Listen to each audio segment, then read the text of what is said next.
കുറെ കാലം മുൻപേ എന്റെ പേരുള്ള ഏറ്റവും വലിയ അലിഗേഷൻ ആയിരുന്നു ഞാൻ ഭർത്താവിനെ വീഡിയോയിൽ കാണിക്കുന്നില്ല എന്നുള്ളത്. എനിക്ക് എന്തോ കള്ളത്തരമുണ്ട്, അല്ലെ എന്തോ കുഴപ്പമുണ്ട്, അതുകൊണ്ടാണ് ഞാൻ ഭർത്താവിനെ കാണിക്കാത്തത് എന്നായിരുന്നു പ്രശ്നം. ആ ബന്ധം അവസാനിച്ചു. ഇപ്പോൾ വീഡിയോയിൽ എന്റെ ഭർത്താവിനെ കാണിക്കുമ്പോൾ അയ്യേ ഇതെന്താ ഒരുത്തനെ കാണിക്കാൻ വേണ്ടി കാത്തിരിക്കുകയായിരുന്നു എന്ന്.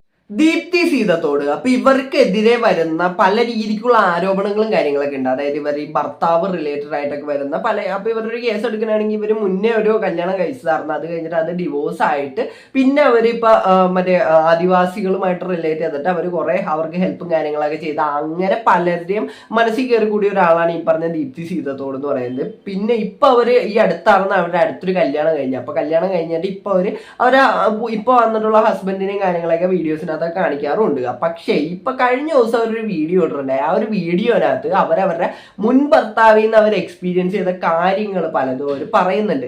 അതായത് എങ്ങനെയൊക്കെയാണ് പുള്ളിക്കാരൻ ചൂഷണം ചെയ്തത് എന്നും അതേപോലെ തന്നെ എങ്ങനെയൊക്കെയാണ് പുള്ളിക്കാരനെ ഇവരെ റെസ്ട്രിക്ട് ചെയ്തത്, അതേപോലുള്ള അവർ അനുഭവിച്ചിട്ടുള്ള പല കാര്യങ്ങളും ഇവർ ഷെയർ ചെയ്യുന്നുണ്ട്. നമുക്കതൊന്നും കണ്ടു.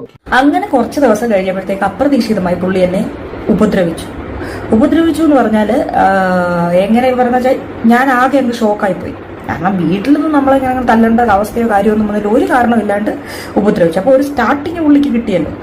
പിന്നെ എല്ലാ കാര്യത്തിലും ഉപദ്രവമായി.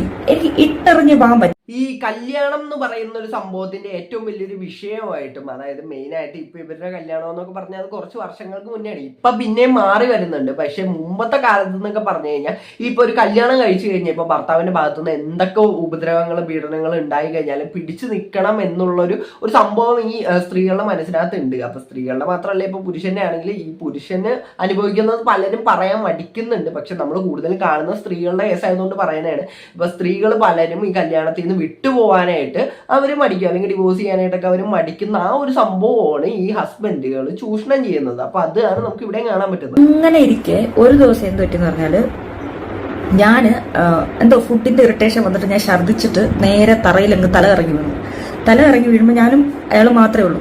ഇയാൾ എന്ത് ചെയ്ത് തല കറങ്ങി വീഴുക എന്നെ ഒരുപാട് അങ്ങ് തൊഴിച്ചു, കാലുവെച്ച് തൊഴിച്ച് ചവിട്ടി. എനിക്ക് കട്ട് ചെയ്ത് എടുക്കാൻ പറ്റുന്നുള്ളൂ. അപ്പോൾ അങ്ങനെ തല ഇറങ്ങി വീണു, ഛർദിച്ചു. എന്നെ നല്ലപോലെ ഒരു ദിവസം ചവിട്ടി അങ്ങ് ശരിയാക്കി. ചവിട്ടി കിട്ടിക്കങ്ങ് ചേർത്ത് വയറ്റിലും മേത്തും ഒക്കെ കുറേ അങ്ങ് ചവിട്ടി. എന്നിട്ട് അപ്പം എനിക്ക് മേല് മൊത്തം ചതവും വേദനയൊക്കെ ആയി. അപ്പം എന്ത് ചെയ്തു എന്ന് വെച്ചാൽ ഞാൻ പിന്നെ വർക്ക് ചെയ്യണമല്ലോ, സ്കൂളിൽ പോകണമല്ലോ, ലീവ് എടുത്തിരിക്കാൻ പറ്റൂലല്ലോ. അപ്പം ആളെന്ത് ചെയ്തു, എനിക്ക് പെയിൻ കില്ലർ തന്നു, വേദന മാറാൻ വേണ്ടി. മാപ്പൊക്കെ പറഞ്ഞു, പെയിൻ കില്ലർ തന്നു. പിന്നീട് ഇത് എന്ത് പറ്റിയെന്ന് പറഞ്ഞാൽ ഇതൊരു സ്ഥിര സംഭവമായി. ഉപദ്രവിക്കും, മാപ്പ് പറയും, പെയിൻ കില്ലർ തരും, ഞാനിത് കഴിക്കും. പിന്നീട് എന്ത് പറ്റിയെന്ന് പറഞ്ഞാൽ ഇതൊരു തരം അഡിക്ഷൻ ആണോ എന്താണെന്ന് എനിക്ക് അറിഞ്ഞൂടാ. എനിക്ക് അതായത് എന്നും ശരീരവേദന, എന്നും ഈ പെയിൻ കില്ലർ തന്നെ, ഇത് തന്നെ സംഭവം. അങ്ങനെ ഇത് ഒരു 1-2 ദിവസമല്ല, വർഷങ്ങളോളമായിട്ട് ഇതിങ്ങനെ തുടരുകയാണ്. പിന്നെ നമുക്ക് ഒരു പെയിൻ കില്ലർ കഴിച്ചാൽ പറ്റാണ്ടായി, 2 എണ്ണമായാൽ പറ്റാണ്ടായി. അത് എന്തൊരവസ്ഥയാണ് നോക്കിയത്. അതായത് പെയിൻ കില്ലർ വെച്ചിട്ട് ഒരു ജീവിതം മുന്നോട്ട് പോകേണ്ട വരുന്ന ഒരു അവസ്ഥ. അപ്പൊ ഇത് മെയിൻ ആയിട്ട് ഉണ്ടാവുന്ന ഒരു സംഭവം എന്ന് പറഞ്ഞു കഴിഞ്ഞു കഴിഞ്ഞാൽ ഈ ഇപ്പൊ അവരുടെ പുള്ളിക്കാരുടെ ഭർത്താവിന്റെ ഒരു സൈഡിൽ നോക്കുമ്പോഴത്തേക്കും ഭർത്താവ് എന്ത് ചെയ്താലും ഇവര് പ്രതികരിക്കുന്നില്ല.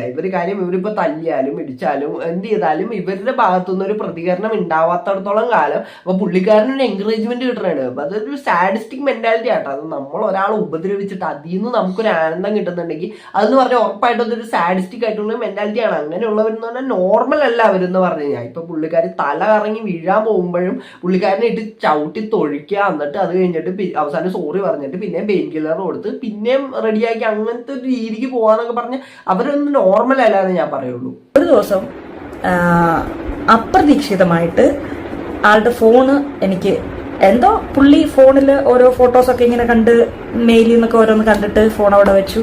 ആളുടെ ഫോണിന് എൻ്റെ കയ്യിൽ, എനിക്ക് ലോക്കറിയാം.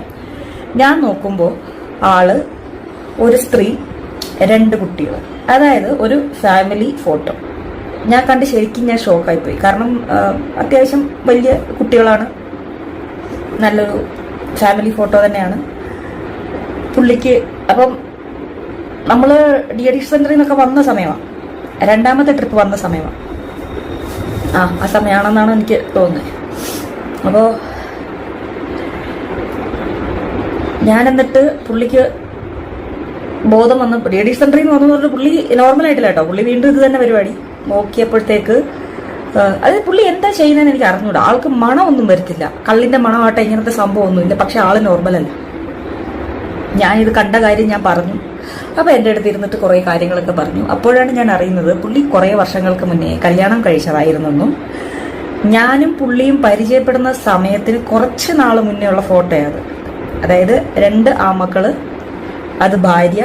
അതായത് പുള്ളി ഓൾറെഡി മാരീഡ് ആയിരുന്നു. ഇവർക്ക് 3 കുട്ടികളുണ്ടായിരുന്നു. ആദ്യം ഒരു പെൺകുട്ടിയായിരുന്നു. അതിന് എന്തോ മെന്റലി കുറച്ച് പ്രശ്നങ്ങളുള്ള, മെന്റലി റിട്ടാർഡഡ് ആയിരുന്നു. അതിന് എന്തോ അസുഖം ഉണ്ടായിരുന്ന കുഞ്ഞാണ്. അവർ മധ്യപ്രദേശിലെ മറ്റായിരുന്നു ആ സമയത്ത്.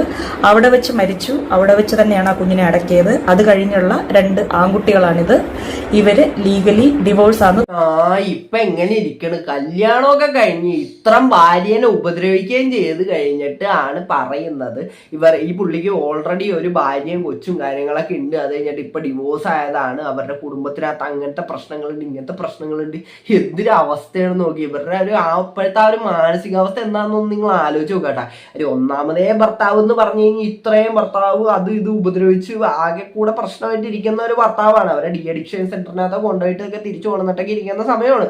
അപ്പൊ ആ ഒരു ടൈമിനകത്താണ് അറിയണത് ഭർത്താവിന് ഓൾറെഡി ഇതിന് മുന്നേ വേറെ കല്യാണം കഴിച്ച് ഭാര്യയും കുട്ടികളൊക്കെ ഉണ്ടെന്ന്. എന്തൊരവസ്ഥയായിരിക്കില്ല. 2 തവണ ഒരാശുപത്രി പോയി, പറ്റിയില്ല, എന്നെ കൊണ്ട് നിർത്താൻ പറ്റിയില്ലായിരുന്നു.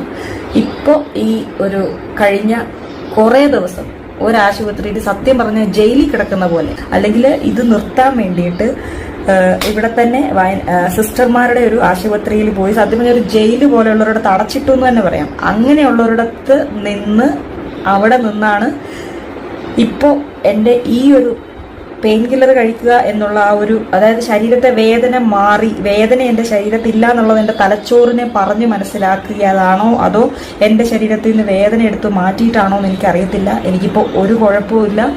കുറെ ദിവസം ഞാൻ ആശുപത്രിയിൽ കിടന്നു. അതും ആശുപത്രിയല്ല, ശരിക്കും പറഞ്ഞ ഒരു ജയില് തന്നെയാണ്. എനിക്കത് പറയുന്നതിൽ യാതൊരു എന്തൊരു അവസ്ഥയാണ് നോക്കുക. അവർ ആ അന്ന് അനുഭവിച്ച ആ ഒരു കാര്യത്തിന്റെ ഒരു ആഫ്റ്റർ എഫക്ട് എന്നുള്ള രീതിക്ക് അവർ അന്ന് കഴിച്ച പെയിൻ കില്ലറുകളും അതേപോലെ തന്നെ ഇഷ്ടംപോലെ പെയിൻ കില്ലറും കാര്യങ്ങളും അത് എന്ന് പറഞ്ഞാൽ കെമിക്കൽസ് ആണല്ലോ. അപ്പൊ അതേപോലെയുള്ള സംഭവങ്ങളൊക്കെ ഉള്ളിൽ ചെല്ലുമ്പോൾ അതിൻ്റെതായ പ്രശ്നങ്ങളും പിന്നെ അതേപോലെ അന്ന് അനുഭവിച്ച ട്രോമ, അതേപോലെ അന്ന് അനുഭവിച്ച ഫിസിക്കലായിട്ടുള്ള ആ ഒരു ഈ പുള്ളിക്കാരന്റെ ഭാഗത്തു നിന്ന് അനുഭവിച്ച ഉപദ്രവങ്ങളും കാര്യങ്ങളും അതെല്ലാം കൂടെ കൊണ്ടിട്ട് തന്നെ അതിന്റെ ആഫ്റ്റർ എഫക്റ്റുകൾ ഇപ്പോഴും ഈ പുള്ളിക്കാരെ അനുഭവിക്കേണ്ടിട്ടുണ്ടെന്നാണ് പറയുന്നത്. അപ്പൊ ഇത്രത്തോളമൊക്കെ ഒരു കല്യാണത്തിൽ നിന്ന് അല്ലെങ്കിൽ ഒരു കുടുംബജീവിതം നയിക്കണമെന്നൊക്കെ പറഞ്ഞ് നല്ല ഉദ്ദേശത്തോടു കൂടി ആയിരിക്കുമല്ല ഒരാളെ കല്യാണം കഴിച്ച് പോകുന്നത്. പക്ഷെ കല്യാണം കഴിച്ച് ഈ അറേഞ്ച്ഡ് മാരേജ് എന്നൊക്കെ പറയുന്നതിന്റെ ഒരു വേറൊരു സൈഡാണ് നമ്മൾ ഈ കണ്ടിട്ടിരിക്കുന്നത്. അതായത് ഇപ്പൊ അറേഞ്ച്ഡ് മാരേജ് കഴിക്കുമ്പോഴത്തേക്കും നമുക്ക് ആ ഒരു കുറച്ച് നാളത്തെ ഒരു പരിചയമുള്ള ഇവരെ. അപ്പൊ ഇവര് എന്താണെന്ന്, ഇവരുടെ പാസ്റ്റിൽ എന്താണെന്ന്, ഇവരെങ്ങനെയാണ്, നോർമലാണ് ഈ മനുഷ്യൻ, അതൊന്നും അറിയാണ്ടാണ് ഇവരുമായിട്ട് കല്യാണം കഴിക്കുന്നത്. അത് ആണാണെങ്കിലും പെണ്ണാണെങ്കിലും ഉള്ള കേസാണ് പറയുന്നത്. അപ്പൊ